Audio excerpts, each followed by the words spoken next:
என்ன தங்க ரொம்ப நேரம் வெயிட் பண்றியா? வா போலாம். கொஞ்சம் ஒர்க் அதிகம்டி, அதான் லேட் ஆயிடுச்சு. வா போலாம். ஏன் உம்மன் இருக்க? சாரி. நான் ரொம்ப கஷ்டப்படுத்துறேனா? ஏன்டி அப்படி சொல்ற? இல்ல, ஒர்க்கும் வேலைக்கும் போயிட்டு வர என்னையும் வந்து கூப்பிடுறலடா மாமா. அலைஞ்சு வந்து உனக்கு சிரமமாவே இல்லையா? அடி அது என் கடமைடி. ஒன்னும் நான் தாண்டி வந்து கூப்பிடணும், வேற யாரையும் கூப்பிடுவா? படிக்கிறப்ப நீ தான் வந்து கூப்பிடுவ, வேலைக்கு போறப்ப நீ தான் வந்து கூப்பிடுவ. சரி விட்டு, இன்னும் கொஞ்ச நாள் தானே, அதுக்கப்புறம் நீ என்ன பாத்துக்க மாட்டியா என்ன? நான் சோறு போட மாட்டேன். சோறு மட்டும் தான் போடுவியா? பிரியாணி காத்தாலஞ்சாலும்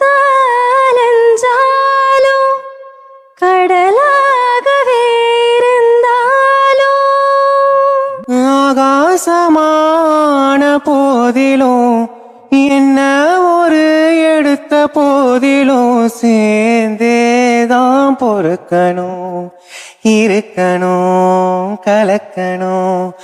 உன்னை விட இந்த உலகத்தில் ஒசந்தது ஒண்ணுமில்ல, ஒண்ணுமில்ல. வாக்குப்பட கிடைச்சா விருமாண்டி, சாட்சி சொல்ல சந்திர வருவாண்டி.